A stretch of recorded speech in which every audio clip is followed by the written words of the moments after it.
नमस्कार, मैं हूं सीबी यादव और HNY travel and tours private limited में आपका स्वागत है। आज हम बात करेंगे अटेंडेंस पॉलिसी के बारे में। जीसीसी कंट्री दुबई में जो कमाने के लिए जाते हैं वहाँ छुट्टी का क्या हिसाब किताब है। वहाँ महीने में 4 या 5 शुक्रवार, या तो महीने में 4 शुक्रवार पड़े या कभी कभी महीने में 5 शुक्रवार पड़ जाता है। तो ये शुक्रवार के दिन छुट्टी होता है और यह सरकारी कानून है। इसके पैसे आपको कंपनी भर के देती है, सैलरी में ऐड करके देती है। और अगर शुक्रवार के दिन अगर आपकी ड्यूटी लगती है तो आपको 1.5 गुना पैसा मिलेगा। बेसिक का कैलकुलेट करके 1.5 गुना पैसा मिलेगा, 1.5। लेकिन कुछ लोग ऐसे होते हैं, कुछ व्यक्ति ऐसे होते हैं, वहाँ जाने के बाद 4-5 फ्राइडे तो मिलता ही है, 4-5 छुट्टी और कर देते हैं। और जो छुट्टी होता है वो बिना वजह का होता है।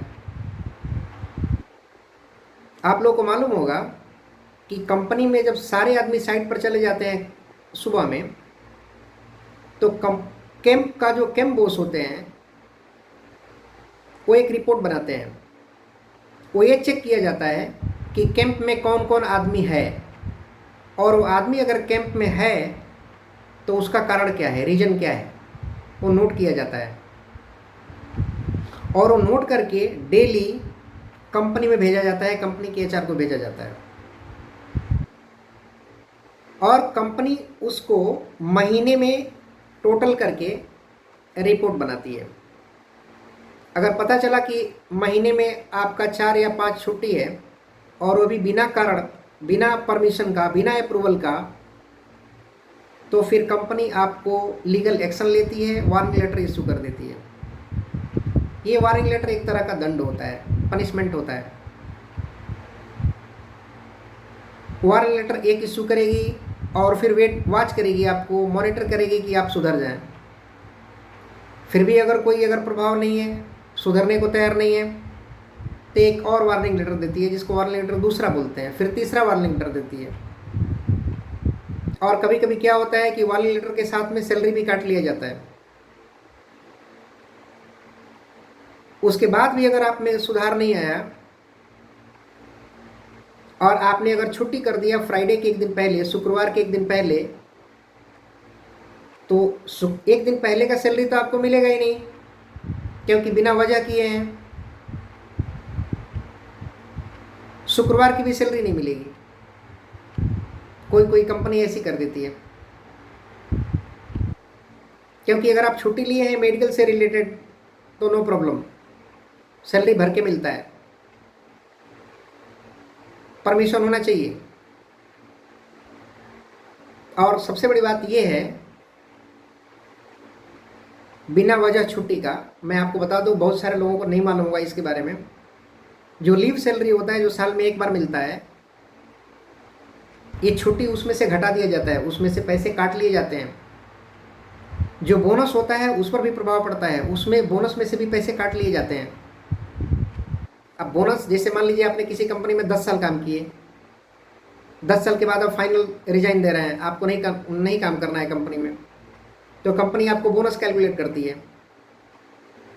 अब वो देखा जाता है कि 2 साल में कितना छुट्टी बनता है आपका। 2 साल में 60 दिन की छुट्टी बनता है, 2 महीने की छुट्टी बनता है आपका। और पता चला कि आप 100 दिन छुट्टी कर गए, 40 दिन ज़्यादा छुट्टी किए, तो 40 दिन के पैसे काट लिए जाते हैं बोनस से। ये बहुत सारे लोगों को मालूम ही नहीं है। तो ये मेरा बताने का मतलब ये है, मेरा बोलने का मतलब ये है कि बिना वजह छुट्टी करने की ज़रूरत नहीं है। और एक और बात है, अगर इतना छुट्टी करना है, महीने में 10 या और 12 छुट्टी करने हैं, तो हमारे वजह से तो फिर दुबई जाने की ज़रूरत नहीं है किसी को। उससे अच्छा है कि आप इंडिया में काम करें, बेहतर है उससे।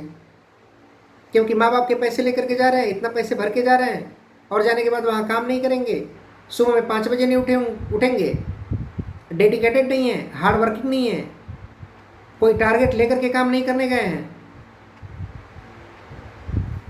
सॉरी, तो हमारे हिसाब से फिर दुबई जाने की ज़रूरत नहीं है। और इसी तरीके से अगर रिपोर्ट चलता रहा, क्रेडिट आपका ख़राब हुआ, क्रेडिट तो ऑलरेडी ख़राब हो गया, महीने में 10-12 छुट्टी अगर जो मार देते हैं उनका क्रेडिट तो ऐसे ही ख़राब हो जाता है, प्रमोशन बिल्कुल नहीं मिलता है, प्रमोशन की तो बात ही नहीं है। कंपनी चाहती है कि भैया आप इसको जल्दी से जल्दी कंपनी से निष्कासित कर दो, और वही होता है, कंपनी टर्मिनेट कर देती है। इस सिचुएशन में ये जो अब्सेंटिज्म का स्टेज है, इस सिचुएशन में कंपनी टर्मिनेट अगर करती है आपको, कंपनी अगर निष्कासित करती है तो कुछ भी नहीं देती है कंपनी सेटलमेंट में, सेटलमेंट कुछ भी नहीं मिलता है, हिसाब किताब कुछ भी नहीं मिलता आपको। बहुत जगह तो ऐसा होता है, क्योंकि कंपनी का एक टारगेट होता है। जैसे मान लीजिए जिस प्रोजेक्ट पर आप काम कर रहे हैं, वो प्रोजेक्ट को 3 साल में कंपनी को फाइनल करके देना है, और इंडिया से 50 आदमी लेके गई कंपनी, उसमें से 25 आदमी ऐसे निकल गए जो महीने में 10 डांडी मारते हैं, 8 डांडी मारते हैं, काम नहीं करते हैं, डेडिकेटेड नहीं है, हार्ड वर्कर नहीं है, तो फिर कंपनी का प्रोजेक्ट कंप्लीट होगा? कंप्लीट नहीं होगा, 3 साल से डिले हो जाएगा। और अगर 3 साल के अंदर अंदर कंप्लीट करके नहीं देते हैं, 3 साल से अगर डिले होता है, तो फिर उन कंपनी के ऊपर फाइन आ जाता है, पेनल्टी आ जाता है। तो ये कंपनी समझती है इस चीज़ को, इसलिए कंपनी चाहती नहीं है कि हमारा कोई भी एम्प्लॉई अब्सेंट करे, छुट्टी मारे, दांडी मारे, जब तक उसको कोई तकलीफ़ ना हो। अगर तकलीफ़ है तो कोई नहीं कुछ बोलता है, साबुत दिखा दीजिए, प्रूफ दिखा दीजिए, डॉक्टर का लिखा हुआ चिट्ठी दिखा दीजिए, ओके हो जाएगा। तो मेरा बोलने का मतलब यही है कि छुट्टी नहीं मारिए, और क्योंकि इससे बहुत इंटरनली नुकसान होता है। कंपनी भी ये नहीं चाहती है कि छुट्टी करें। देखें, आप लोग बोलते हैं कि हमको कंपनी अच्छी चाहिए, और कंपनी बोलती है कि हमको अच्छा आदमी चाहिए, तो पहले आप अपना बेस्ट दीजिए और थोड़ा सा पेशेंस रखिए, थोड़ा धैर्य रखिए। 3 महीना, 6 महीना, 1 साल थोड़ा धैर्य रखिए। कंपनी वॉच करती है, हर आदमी को वॉच करती है, हर कैंडिडेट को वॉच करती है। फोरमैन, सुपरवाइजर रिपोर्ट करते हैं, वो रिपोर्ट जाता है कंपनी में। आप थोड़ा धैर्य रखिए, अच्छा से काम करिए, अपना आप बेस्ट दीजिए, आपके साथ अच्छा ही होगा। आप एकदम से शॉर्टकट यूज मत करिए, और काम सीखने की कोशिश करिए। स्किल अगर आपके अंदर रहेगा तो वो कंपनी नहीं, दूसरी कंपनी में मिलेगा।